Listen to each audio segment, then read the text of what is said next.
नमस्कार माझ्या प्रिय विद्यार्थी आणि पालकांनो, कन्सेप्ट डेल्टाच्या युट्यूब चॅनलवर आपलं स्वागत आहे.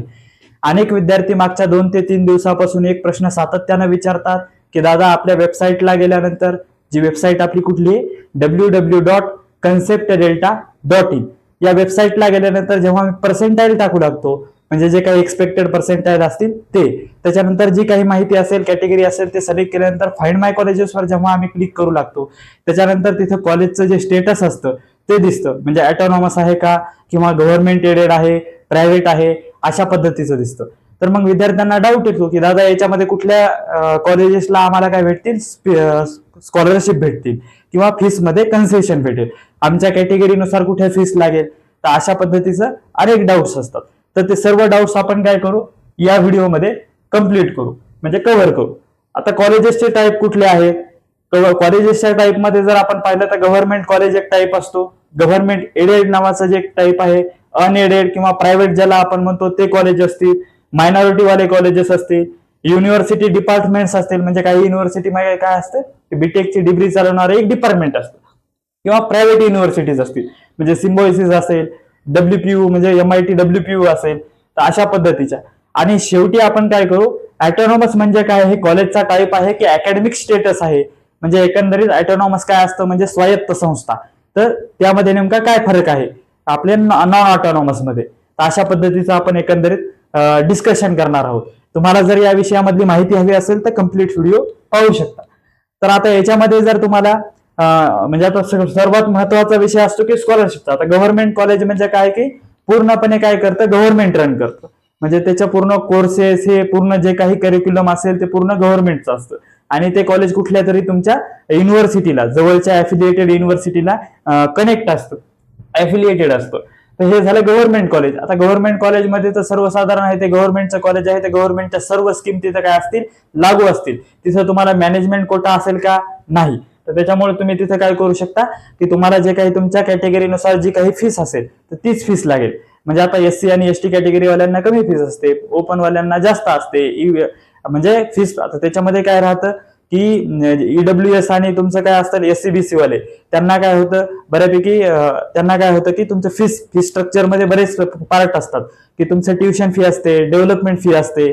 तर EWS वाल्यांना आणि SC BC वाल्यांना काय होतं, ट्युशन फीच्या 50% फीस काय होती, गव्हर्नमेंट कडून तुमची माफ होती. तुमच्या जर उत्पन्नाचा क्रायटेरिया 8 लाखापेक्षा कमी असेल तर, तुमच्याजवळ तशा पद्धतीचे डॉक्युमेंट असतील तर. आणि SC ST वाल्यांना डेव्हलपमेंट फीस, तुमचे इतर बरेच काही फीस कमी होते, त्यांच्या जवळपास 3-4 हजारच फीस लागते त्यांना. COEP सारखं कॉलेज असेल जिथं फीस फार मोठ्या प्रमाणावर आहे, तर तिथं त्यांना एक 9 ते 10 हजार रुपये फीस लागते. हे झालं गव्हर्नमेंट कॉलेज. आता गव्हर्नमेंट एडेड म्हणजे ज्यांना की गव्हर्नमेंट एडेड, आता गव्हर्नमेंट कॉलेजमध्ये कुठले कॉलेज आहे, गव्हर्नमेंट कॉलेज ऑफ इंजिनिअरिंग, जे काय झालं छत्रपती संभाजीनगरचं असेल, गव्हर्नमेंट कॉलेज ऑफ इंजिनिअरिंग तुमचं कराडचं असेल, हे काय झाले तुमचे गव्हर्नमेंट कॉलेज झाले. आता गव्हर्नमेंट एडेड म्हणजे ज्याचं काय असते, गव्हर्नमेंटची त्यांना आर्थिक सहाय्य उपलब्ध होतं, अशा पद्धतीचे जे कॉलेजेस असतात. आता गव्हर्नमेंट एडेड मध्ये जर तुम्ही प्रसिद्ध कॉलेज घेतलं किंवा चांगलं कॉलेज जर घेतलं, तर त्याच्यामध्ये काय येतं, वालचंद कॉलेज ऑफ इंजिनिअरिंग, जे आपलं कुठलं आहे, सांगलीचं. तर ते कॉलेज तुम्हाला काय आहे, गव्हर्नमेंट एडेड मध्ये दिसेल. आता त्या कॉलेजमध्ये एक सर्वात मोठी अडचण अशी आहे की तिथं आता म्हणजे मागच्या वर्षीपासून 2 प्रोग्राम दिसतील तुम्हाला, एक गव्हर्नमेंट एडेड आणि गव्हर्नमेंट म्हणजे अनएडेड एक प्रोग्राम. तर अनएडेड प्रोग्राम म्हणजे तिथं तुम्हाला काही स्कीम, समजा म्हणजे FRA, फीस रेग्युलेटरी अथॉरिटी बोर्डाचे जे काही फीस असेल, तर त्यानुसार तुम्हाला अनएडेड कॉलेजसाठी फीस, अनएडेड कोर्सेससाठी फीस लागेल. आणि एडेड कोर्सेससाठी तुम्हाला जी काही DT, डायरेक्ट टेक्निकल एज्युकेशनचं जे आपलं काही डायरेक्टरचं हे आहे, तर त्याच्या मार्फत तुमचं काय लागेल की तिथं फीस लागेल. तर तिथं थोडं कन्फ्युजन आहे वालचंद कॉलेजमध्ये फक्त, कारण तिथे एकाच कॉलेजमध्ये 2 पद्धतीच्या कोर्सेस आहेत, काही कोर्सेस तुमचे एडेड मध्ये आहेत, काही अनएडेड मध्ये. तर तिथं पण एकंदरीत कॉलेज कसं आहे, गव्हर्नमेंट एडेड आहे की गव्हर्नमेंटच्या, तर इथं काय होईल, तर तुम्हाला स्कॉलरशिप भेटतील का, तर इथं तुम्हाला पूर्ण पद्धतीच्या स्कॉलरशिप भेटतील. तुम्ही जर कॅप राऊंडच्या थ्रू गेलेला असाल तर तुम्हाला तुमच्या जे काही फीस कन्सेशन असतील, OBC साठी किंवा कॅटेगरीसाठी जे काही असेल, त्याचे तुमचे डॉक्युमेंट जर तुमच्याकडे असतील तर त्या पद्धतीची स्कॉलरशिप तुम्हाला तिथं भेटून जाईल. आणि तुमच्या हॉस्टेलच्या बी बऱ्याच स्कॉलरशिप असतात. हॉस्टेलच्या स्कॉलरशिप मध्ये बोलायचं झालं तर हा, म्हणजे इतर मागासवर्गीय जे विद्यार्थी आहेत आपले, की कुठले मागासवर्गीय विद्यार्थी SC आणि ST वाल्यांना त्यांचा बार्टी अंतर्गत समाज कल्याण विभागाअंतर्गत काय होतं, की त्यांना याचा हॉस्टेलचा पण भत्ता भेटतो, हॉस्टेलची पण स्कॉलरशिप भेटते. तर ते तुमचं ते पण असतं. आणि तुमचं ओबीसी वाले जे स्टुडंट असतात तर महाज्योती अंतर्गत त्यांना काही हॉस्टेलच्या स्कॉलरशिप भेटतात. मराठा समाजाचे, कुणबी मराठा समाजाचे विद्यार्थी असतात तर त्यांना काय होतं, सारथी अंतर्गत त्यांना काय होतं, त्या पद्धतीच्या हॉस्टेलच्या स्कॉलरशिप भेटतात. किंवा पंजाबराव देशमुख शिष्यवृत्ती योजना, म्हणजे वसतिगृह शिष्यवृत्ती योजना जी आहे त्या अंतर्गत तुम्हाला हॉस्टेलच्या स्कॉलरशिप भेटू शकतात. तर असं जे काय आहे गव्हर्नमेंट एडेड झालं. आता अनएडेड किंवा प्रायव्हेट, आता गव्हर्नमेंट एडेड मध्ये तुम्हाला कुठलं उदाहरण दिलं मी, वालचंद कॉलेजचं, वालचंद सांगलीच्या, तर त्या कॉलेजचं. आणि अनएडेड आणि प्रायव्हेट, आता म्हणजे अनएडेड म्हणजेच प्रायव्हेट. अनएडेड मध्ये कुठले कॉलेजेस येतात, की तुमचं PCCU असेल, VIT असेल, हे कॉलेज काय आहेत की अनएडेड आहेत, म्हणजे प्रायव्हेट कॉलेजेस आहेत, PCCOE, VIT. तर मग या कॉलेजेसमध्ये आता हा इथं सर्वात मोठा विद्यार्थ्यांना डाऊट असतो की दादा अनएडेड कॉलेजमध्ये, प्रायव्हेट कॉलेजमध्ये आम्हाला काय स्कॉलरशिप भेटेल का? आता बऱ्यापैकी काय गव्हर्नमेंट कॉलेजेसची संख्या कमी आहे, गव्हर्नमेंट युनिव्हर्सिटीची COEP सारख्या संख्या कमी आहे. तर मग काय होतं की तुमचं बऱ्यापैकी तिथं जेव्हा आपल्या वेबसाईटला तुम्ही जेव्हा कॉलेज प्रिडिक्ट करता, तिथं जेव्हा स्टेटस दिसतं बऱ्यापैकी काय दिसतं, अनएडेड दिसतं. तर मग तिथं सर्वात मोठा डाऊट आहे, इथं तुम्हाला स्कॉलरशिप भेटतील का? तर इथं जर तुम्ही मॅनेजमेंट कोट्यामधून गेलेले असाल तर तुम्हाला स्कॉलरशिप भेटणार नाही. पण जर तुम्ही आपल्या CETच्या कॅप राऊंडच्या प्रोसेस थ्रू गेलेले असाल, कॅप राऊंडच्या चौथ्या राऊंड थ्रू गेलेले असाल, तिसरे चौथे जे काही राऊंड होतील त्या राऊंड थ्रू तुमचं ऍडमिशन झालेलं असेल, तर तिथं सुद्धा तुम्हाला काय होईल की स्कॉलरशिप भेटतील. पण आता अनेकांचा डाऊट असतो की दादा आम्हाला स्पॉट राऊंडला स्कॉलरशिप भेटतील का? तर आता स्पॉट राऊंड मध्ये तुम्हाला काय होतं की ओबीसी वाल्यांना, SC आणि ST वाल्यांना बऱ्यापैकी स्कॉलरशिप भेटतात. त्याच्यामध्ये थोडं कन्फ्युजन आहे. तुम्ही माझ्यासोबत कनेक्ट व्हाल तर तेव्हा मी तुम्हाला त्या विषयात थोडं एकंदरीत आणखीन सविस्तर माहिती देईल. मायनॉरिटी, आता मायनॉरिटीचे जे कॉलेज असतात, मायनॉरिटीमध्ये दोन प्रकारचे कॉलेजेस, एक लिंग्विस्टिक मायनॉरिटी आणि एक कुठली म्हणजे तुमची लिंग्विस्टिक म्हणजे गुजराती आहे, किंवा रिलिजियस मायनॉरिटी. रिलिजियस मायनॉरिटीमध्ये काय येतं, तुमचं जैन कम्युनिटीचे कॉलेजेस आहेत, मुस्लिम कम्युनिटीचे कॉलेजेस आहेत, तर ते रिलिजियस मायनॉरिटीमध्ये येतात.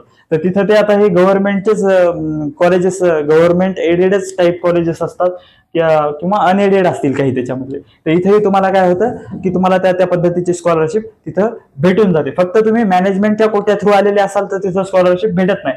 आता युनिव्हर्सिटी डिपार्टमेंट काय असतं, तर युनिव्हर्सिटी डिपार्टमेंट जे असेल, तर आता जे काही तुमच्या युनिव्हर्सिटी असतात, म्हणजे आपल्या कोल्हापूरची जर घेतली श्री शिवाजी युनिव्हर्सिटी जी आहे, तर तिथं जर तुम्ही गेलात तर तिथं डिपार्टमेंट ऑफ केमिकल इंजिनिअरिंगचं म्हणजे डिपार्टमेंट आहे केमिकलवाल्यांचं.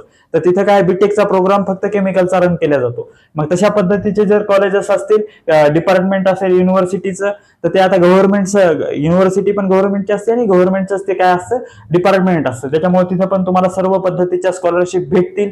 आणि राहिला विषय प्रायव्हेट युनिव्हर्सिटी. आता प्रायव्हेट युनिव्हर्सिटी कुठल्या आहेत, आता तुम्हाला जर आता अनएडेड आणि प्रायव्हेट कॉलेजेसमध्ये DY पाटील आकुर्डी असेल, पिंपरी असेल, हे काय होतं, अनएडेड मध्ये येतात. पण प्रायव्हेट मध्ये काय होतं, DY पाटील इंटरनॅशनल जे आहे, तर ते तुमचं काय होतं, प्रायव्हेट युनिव्हर्सिटीमध्ये येतं. तिथं कसल्याही पद्धतीच्या तुम्हाला स्कॉलरशिप भेटत नाहीत. दुसरं MIT WPU ते आहे, ते बी तुमचं काय आहे, प्रायव्हेट युनिव्हर्सिटी आहे. तर तिथेही तुम्हाला काय होईल, प्रायव्हेट कॉलेज आहे, तर तिथेही तुम्हाला काय होईल की हे भेटणार नाही, स्कॉलरशिप कसल्याही पद्धतीची भेटणार नाही. पण आळंदीवाले जे आहे, समजा MITचं आळंदीचं कॅम्पस जे आहे, ते आपल्या कॅप राऊंडच्या प्रोसेस थ्रू ते एकमेव कॉलेज येतं. तर तिथं तुम्हाला काय होईल की स्कॉलरशिप त्या विषयामध्ये भेटून जातील तुमच्या कॅटेगरीनुसार किंवा हॉस्टेलच्या ज्या काही स्कॉलरशिप असतील त्यानुसार. आता सिम्बॉयसिस असेल तर सिम्बॉयसिसला बी तुमच्या काय असतं की गव्हर्नमेंटच्या ते प्रायव्हेट युनिव्हर्सिटी, प्रायव्हेट कॉलेज आहे, तिथेही तुम्हाला कसल्याही पद्धतीचं फीस कन्सेशन भेटत नाही. गव्हर्नमेंट कडून कसल्याही पद्धतीची तिथं स्कॉलरशिप भेटत नाही. आता राहिलं की आता अनेकांना प्रश्न असतो की दादा हे ऑटोनॉमस काय आहे, ते कॉलेजचा टाईप आहे की अकॅडमिक स्टेटस आहे. तर हा कॉलेजचा टाईप नाही, तर हे अकॅडमिक स्टेटस आहे. आता हे अकॅडमिक स्टेटस काय असतं, तर जर तुमचं कॉलेज काय असेल की ऑटोनॉमस असेल, तर ऑटोनॉमस आहे म्हणजे तुम्हाला काय दिले की युनिव्हर्सिटीनं, गव्हर्नमेंटनं तुम्हाला काय दिली की अथॉरिटी दिली. कशाची अथॉरिटी दिली की तुम्ही तुमची स्वतःची एक्झाम घेऊ शकता, स्वतःचे कोर्सेस तुम्ही, म्हणजे कोर्सेसमध्ये सिलेबसमध्ये काही कमी जास्त करायचं असेल तर तुम्ही त्या पद्धतीचं करू शकता. मग तुम्ही एक्झामिनेशनचा जो पॅटर्न असतो तोही चेंज करू शकता. म्हणजे आता पूर्वी आमच्याकडे काय होतं की T1, T2 आणि एंड असं होतं. नंतर काय केलं, ऑटोनॉमस असल्यामुळे कॉलेजने काय केलं की मिड सेम आणि एंड सेम अशा पद्धतीचा पॅटर्न आणला. तर मग ऑटोनॉमस असलं तर ही जे काही तुमचं चेंजेस असतात अकॅडमिक्स रिलेटेड तर ते करतात. मग ऑटोनॉमस मध्ये काय राहतं, थोडे तुमचे जे कोर्सेस असतात ते थोडे अपडेटेड असतात.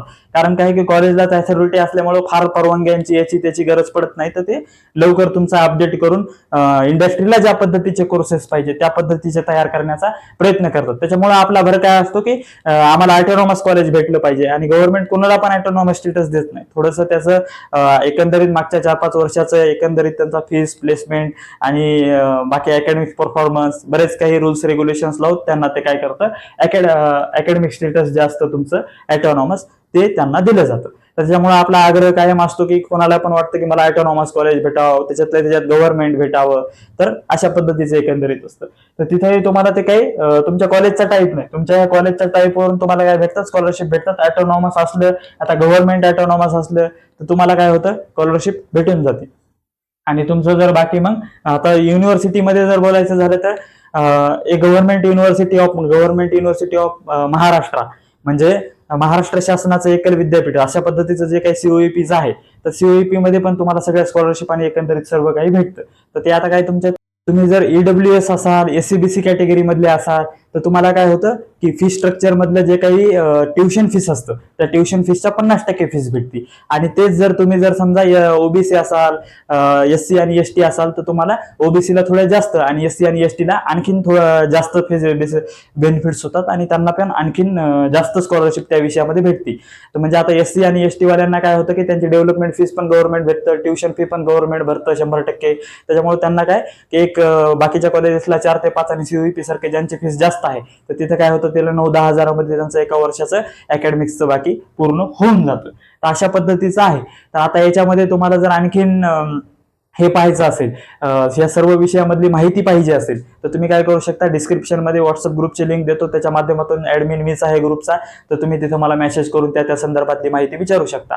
आणि वेबसाईटला गेलात तर तुम्ही www.conceptdelta.com, त्याची डिस्क्रिप्शन मध्ये लिंक देतो, तिथं बुक ए फ्री काउन्सिलिंग सेक्शन नावाचं बटन असेल, त्याच्यावर क्लिक करून एक फॉर्म ओपन होईल, त्याच्या थ्रू तुम्ही फॉर्म भरू शकता. कॉलेज प्रेडिक्टर पण आहे तिथं फ्रीमध्ये, तर ते कॉलेज प्रेडिक्टर ही तुम्ही 100% त्याचा चांगल्या पद्धतीचा यूज करू शकता, डाउनलोड करू शकता. डॉक्युमेंट्स रिलेटेड पाहिजे असेल तर डॉक्युमेंट सपोर्ट मध्ये गेलात तर तुम्हाला कॅटेगरीनुसार तुमचे डॉक्युमेंट्स पण कुठले लागतात, काय लागतात त्या पद्धतीचं कळून जाईल.